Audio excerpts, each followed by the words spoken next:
Lalu pemirsa, seperti apa peluang skuad Garuda saat menjamu Australia di GBK 10 September mendatang? Untuk membahasnya kita sudah bersama dengan manajer timnas Sumarji dan pengamat sepak bola Kesit Handoyo. Selamat malam Bapak-bapak. Selamat malam, Mas Pramana. Ya, saya malam, Pak Marji. Ya, malam. Assalamualaikum. Waalaikumsalam. Waalaikumsalam. Bung Sumarji, ini kan kemarin timnas dan Anda baru nyampe di Indonesia. Bagaimana nih? Lagi fokus istirahat atau sudah langsung geber latihan lagi nih? Jadi kemarin kita datang yaitu jam 19.00 ya. Itu kita langsung ke hotel. Selanjutnya tadi pagi ke kegiatan rutin seperti biasa. Jam 11 ya, jam 11 kita sudah melakukan kegiatan latihan, tetapi hanya sifatnya recovery, gym, ya, nge-gym di hotel di Fairmont. Di samping itu juga beberapa pemain yang cedera ringan itu diterapi oleh tim, dan yang lain melakukan aktivitas latihan gym sesuai dengan komposisi masing-masing ya. Kan kemarin ada yang main 90 menit, ada yang main 25 menit dan seterusnya, sehingga masing-masing disiapkan waktu, tempat yang berbeda-beda.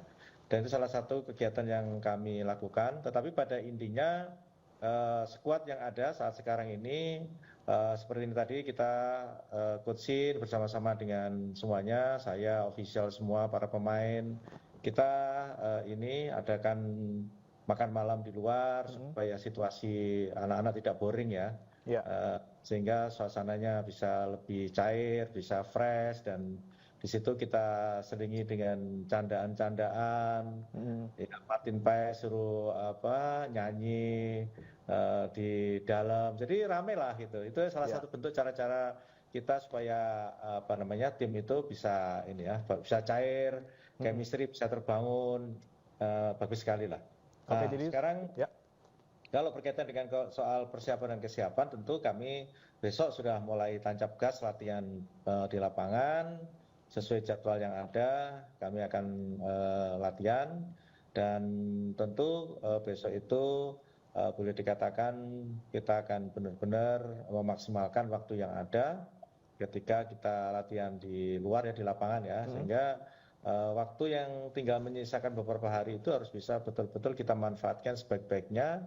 Satu, untuk meningkatkan kualitas para pemain, baik dari sisi performanya, baik itu juga, selain itu juga dari mental para pemain, dan yang lebih penting lagi adalah bagaimana menerapkan strategi yang akan dijalankan ketika kita menghadapi timnas Australia yang akan dilaksanakan tanggal 10 di GBK. Saya kira itu info awal dari saya. Jadi untuk fisik, performa dan juga mental sedang disiapkan juga oleh timnas untuk menghadapi Australia. Tapi saya mau ke Pak Kesit dulu. Ini seperti apa kalau Anda melihat, misalnya kemarin kan Indonesia melawan Arab Saudi di kandangnya Arab Saudi, kemudian sekarang ini akan melawan Australia di kandang sendiri.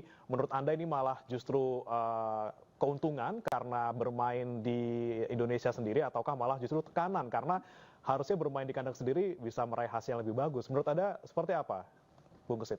Ya, hasil seri yang diraih oleh timnas Indonesia di Arab Saudi ini tentunya merupakan modal yang sangat bagus ya untuk menghadapi lanjutan pertandingan atau pertandingan kedua menghadapi Australia di GBK. Dengan hasil imbang tersebut, setidaknya rasa percaya diri para pemain kan semakin tinggi ya. Yang penting asal jangan overconfident aja dan tetap menganggap Australia adalah tim tangguh, karena jangan lupa Australia setelah kekalahan dari Bahrain di kandang mereka sendiri, ini membuat mereka pilihannya adalah harus menang ya.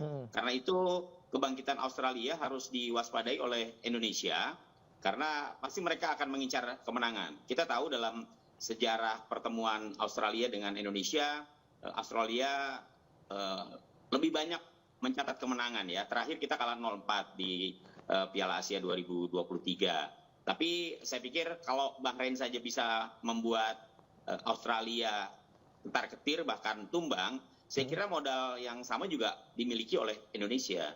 Saya sepakat dengan apa yang disampaikan oleh pelatih Sinteyong bahwa Indonesia sebagai tim kuda hitam ya, sebagai kuda hitam yang mungkin tidak diperhitungkan di antara negara-negara yang ada di grup ini ya, seperti Saudi Arabia, kemudian ada Jepang di sana, ada Bahrain, ada Australia dan ada China. Saya pikir satu keuntungan malah ketika Indonesia justru dianggap sebagai tim kuda hitam ya, penampilan perdana. Siapa yang menduga Indonesia ternyata mampu menciptakan gol lebih awal di saat Saudi Arabia yang selama ini juga menjadi momok buat Indonesia, itu ternyata mampu dibuat repot oleh Indonesia. Saya kira ini modal yang paling penting untuk menghadapi Australia setelah hasil imbang melawan Saudi Arabia, itu sangat-sangat positif buat Indonesia. Baik, Bung Sumarji, ini tekanan sangat besar ya. Ada ekspektasi yang tinggi setelah kemarin bisa menahan imbang Arab Saudi, kemudian bermain di kandang sendiri dan menghadapi Australia nanti yang tidak punya pilihan selain untuk menang. Strateginya, apakah masih tetap sama seperti kemarin atau sudah disiapkan bumbu-bumbu khusus nanti di pertandingan tanggal 10? Ya, jadi berkaitan dengan kalau kita ngomong strategi apa yang akan diberikan, akan disampaikan nanti, tentu besok baru akan kita disampaikan oleh Coach Shin kepada para pemain. Baik, strategi itu akan diberikan dalam bentuk classroom maupun open di lapangan ya.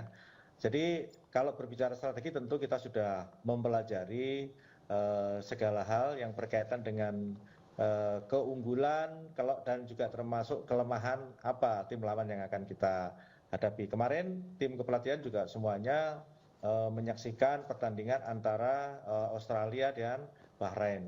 Dari situ kan kita juga bisa pelajari dari sisi mana baik dan buruknya kelemahan ataupun keunggulan dari tim yang akan kita hadapi. Dan juga tim yang ada di kami, tim analis juga sudah mempelajari beberapa hal terkait dengan timnas Australia ini. Siapa yang perlu diwaspadai, apa yang perlu dilakukan, semuanya akan dipersiapkan dan akan diajarkan kepada para pemain. Seperti itu. Baik, Bung Kesit, sebenarnya apa sih kelebihan dan juga kekurangan tim Australia yang harus dihadapi oleh timnas Indonesia? Tapi ditahan dulu, Bung Kesit ya. Kita akan lanjutkan dialognya setelah jeda berikut ini. Pemirsa tetaplah bersama kami di iNewsroom.